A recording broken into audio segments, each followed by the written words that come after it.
प्राचीन काल में भारतवर्ष में उद्दालक आरुणि नाम के एक प्रतिष्ठित ब्राह्मण रहते थे। वे अपनी बुद्धिमत्ता और विद्वत्ता के लिए पूरे क्षेत्र में जाने जाते थे।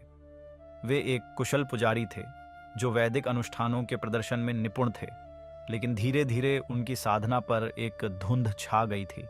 बाह्य रूप से तो वे धार्मिक दिखते थे, लेकिन उनका हृदय सच्चे अर्थ में बलिदान से दूर हो गया था। वे भगवान से जुड़ने की बजाय अपनी प्रतिष्ठा और समृद्धि बनाए रखने में अधिक रुचि रखते थे। वे अब विश्वजित यज्ञ करने वाले थे, एक महान यज्ञ जिसका उद्देश्य सभी इच्छाओं को पूरा करना था। उनका पुत्र नचिकेता, जो लगभग 10 या 12 वर्ष का एक प्रतिभाशाली और अवलोकनशील बालक था, अपनी उम्र से कहीं अधिक बुद्धिमान था। उसने अपने पिता को अनुष्ठान की तैयारी करते हुए देखा। हालांकि नचिकेता ने देखा कि यज्ञ में जिन गायों को अर्पित किया जा रहा था वे बूढ़ी, अंधी और बांझ थीं, अनिवार्य रूप से बेकार जानवर। एक बेचैनी ने उसे भर दिया। ऐसा लग रहा था कि उसके पिता सच्ची भक्ति की बजाय सिर्फ दिखावे के लिए धार्मिक होने की चिंता कर रहे थे। उसने अपने पिता के कार्यों और सच्चे बलिदान की भावना के बीच एक अंतर देखा। कर्तव्य की गहरी भावना और बलिदान के सच्चे स्वरूप को समझने की इच्छा से प्रेरित होकर नचिकेता ने अपने पिता से सवाल किया। उसने पहले अनुष्ठान के महत्व के बारे में विनम्रतापूर्वक पूछा, लेकिन जब उसे एहसास हुआ कि उसके पिता वास्तव में सुन नहीं रहे हैं, तो वह और अधिक स्पष्ट हो गया।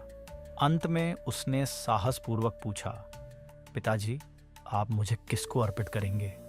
उसने यह सवाल एक बार नहीं बल्कि बार बार पूछा। हर बार उसकी आवाज़ अधिक जोर पकड़ती गई। संक्षेप में वह अपने पिता से उनके कार्यों की वास्तविक कीमत और बलिदान के वास्तविक स्वरूप पर विचार करने के लिए कह रहा था। उद्दालक अप्रत्याशित रूप से और अपने बेटे के लगातार सवालों से चिढ़कर अंततः क्रोधित हो गए। गुस्से और अधीरता में उन्होंने झट से कहा, मृत्यु को, मैं तुम्हें यम को देता हूँ। उन्होंने बिना सोचे समझे शब्द कह दिए। उनके गुस्से ने उनकी बुद्धि को ढक लिया, लेकिन प्राचीन वैदिक परंपरा में एक पिता द्वारा कहे गए शब्दों में अपार शक्ति होती थी, खासकर पवित्र अनुष्ठान के दौरान कहे गए शब्दों में। उन्हें बंधनकारी माना जाता था। नचिकेता हालांकि अपने पिता के कठोर शब्दों से स्तब्ध था, स्थिति की गंभीरता को समझ गया। वह समझ गया कि उसके पिता की शपथ चाहे कितनी भी जल्दबाजी में दी गई हो, उसे पूरा करना होगा। डर के बावजूद जो उसके भीतर समाया होगा, उसने अपने पिता की प्रतिबद्धता का सम्मान करने का संकल्प लिया। वह उद्दालक के पास गया, क्रोध से नहीं बल्कि कर्तव्य की भावना से। उसने अपने पिता को अलविदा कहा, उनकी नियति के प्रति अपनी समझ और स्वीकृति व्यक्त की। उद्दालक को तुरंत अपने गुस्से पर पछतावा हुआ और उसने नचिकेता से रुकने की गुहार लगाई, लेकिन वह बालक दृढ़ रहा, यह जानते हुए कि अपने पिता के वचन का सम्मान करना कितना महत्वपूर्ण था। इस प्रकार नचिकेता यम, मृत्यु के देवता के निवास की एक खतरनाक यात्रा पर निकल पड़ा। यम के निवास का मार्ग लंबा और कठिन था, जो निर्जन भूमि और निषिद्ध जंगलों से होकर जाता था। अविचलित नचिकेता अपनी अटूट प्रतिबद्धता से प्रेरित होकर दृढ़ रहे। अंत में वह यम के राज्य के द्वार पर पहुंचे, जो छाया और रहस्य का स्थान था। लेकिन यम, मृत्यु के स्वामी, महत्वपूर्ण काम से बाहर थे। नचिकेता अपनी अनुशासित प्रकृति के अनुसार धैर्यपूर्वक द्वार के बाहर प्रतीक्षा करता रहा। वह वहां मृत्यु के सामने अकेला एक छोटा लड़का 3 लंबे दिनों और रातों तक बिना खाए पिए तत्वों और यम के राज्य के ठंडे वातावरण के संपर्क में रहा। अपनी वापसी पर यम एक ब्राह्मण बालक को अपने द्वार पर बिना खिलाए पिलाए और बिना ध्यान दिए हुए पाकर बहुत दुखी हुए। उन्होंने महसूस किया कि उन्होंने एक अतिथि की उपेक्षा करके एक गंभीर पाप किया है। पछतावे और जिम्मेदारी की गहरी भावना से भरे हुए यम ने नचिकेता के पास अत्यंत सम्मान के साथ संपर्क किया। उन्होंने अनजाने में हुए अपराध के प्रायश्चित के रूप में नचिकेता को 3 वरदान, 3 इच्छाएं देने की पेशकश की। यम ने कहा, हे युवक ब्राह्मण, तुमने धैर्यपूर्वक प्रतीक्षा की है और उन 3 रातों में से प्रत्येक के लिए मैं तुम्हें एक वरदान दूंगा। नचिकेता, अपनी उम्र से कहीं अधिक बुद्धिमान, ने ध्यान से अपने अनुरोधों पर विचार किया। अपने पहले वरदान के लिए उन्होंने कहा कि उनके पिता का क्रोध शांत हो जाए, कि उद्दालक खुद को माफ कर दें और प्रेम और स्वीकृति के साथ उनका घर में स्वागत करें। वह अपने परिवार में शांति और सद्भाव बहाल करना चाहता था। यम नचिकेता की अपने पिता के प्रति निस्वार्थ चिंता से प्रसन्न होकर तुरंत पहला वरदान दे दिया। अपने दूसरे वरदान के लिए नचिकेता ने पवित्र अग्नि अनुष्ठान अग्नि विद्या के बारे में ज्ञान प्राप्त करना चाहा, जिसके बारे में उसने सुना था कि यह स्वर्गिक क्षेत्रों और शाश्वत आनंद की ओर ले जाता है। वह यह समझना चाहता था कि कैसे नश्वर प्राणी सांसारिक अस्तित्व की सीमाओं को पार कर सकते हैं।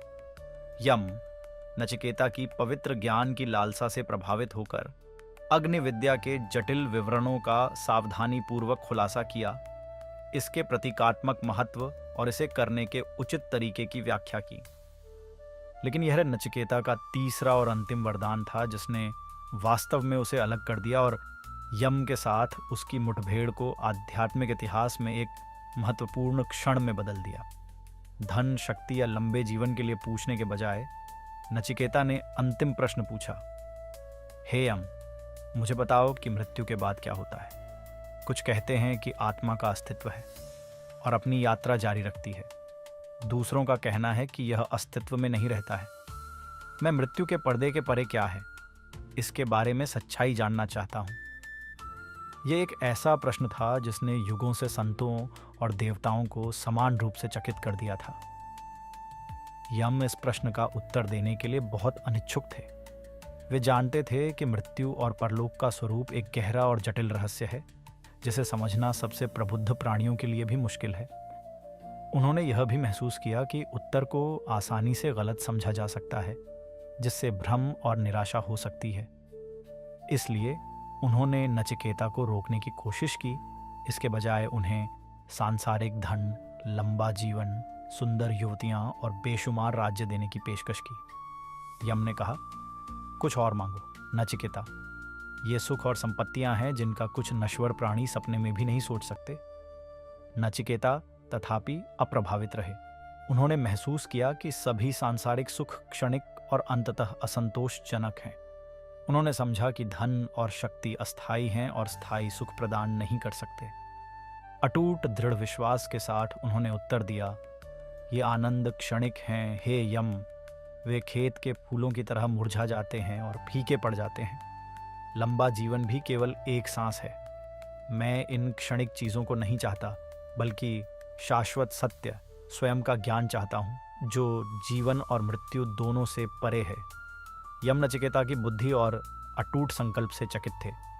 उन्होंने महसूस किया कि यह छोटा लड़का वास्तव में सबसे गहरे आध्यात्मिक उपदेशों को प्राप्त करने के लिए तैयार है। नचिकेता के हृदय की पवित्रता और ज्ञान की अतृप्त इच्छा से प्रभावित होकर यम अंततः आत्मा के रहस्य को प्रकट करने के लिए सहमत हो गए। उन्होंने नचिकेता को सबसे पवित्र और संरक्षित ज्ञान देना शुरू कर दिया, वे उपदेश जो कठोपनिषद के मूल में हैं। यम ने नचिकेता को सिखाया कि आत्मा स्वयं शरीर, मन या अहंकार नहीं है, बल्कि अस्तित्व का शाश्वत अपरिवर्तनीय सार है। यह न तो पैदा होता है और न ही मरता है। यह सांसारिक जीवन के सुख और दुख, सफलता और असफलता से प्रभावित नहीं होता है। यह सभी प्राणियों में मौजूद है, फिर भी यह भौतिक दुनिया की सीमाओं से अलग रहता है। यम ने समझाया कि सच्ची मुक्ति आत्मा की ब्रह्म के साथ एकता, परम वास्तविकता, सभी सृजन के स्रोत का एहसास करने से मिलती है। उन्होंने आत्म साक्षात्कार के मार्ग की व्याख्या की, जिसमें अनासक्ति, भेदभाव और सत्य के प्रति अटूट भक्ति के महत्व पर जोर दिया गया।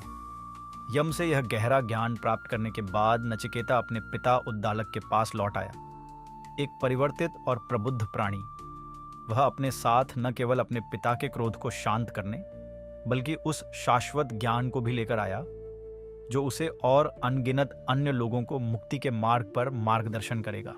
अपने पुत्र में परिवर्तन देखकर उद्दालक समझ गए कि नचिकेता ने कितनी गहरी बुद्धि प्राप्त की है। उन्होंने खुले हाथों से अपने पुत्र का स्वागत किया, प्रेम और श्रद्धा से भरे हुए। नचिकेता की कहानी साहस, दृढ़ संकल्प और सत्य की अथक खोज के एक कालातीत प्रमाण के रूप में खड़ी है। एक अनुस्मारक है कि सबसे बड़े खजाने भौतिक दुनिया में नहीं, बल्कि स्वयं की अनुभूति में पाए जाते हैं।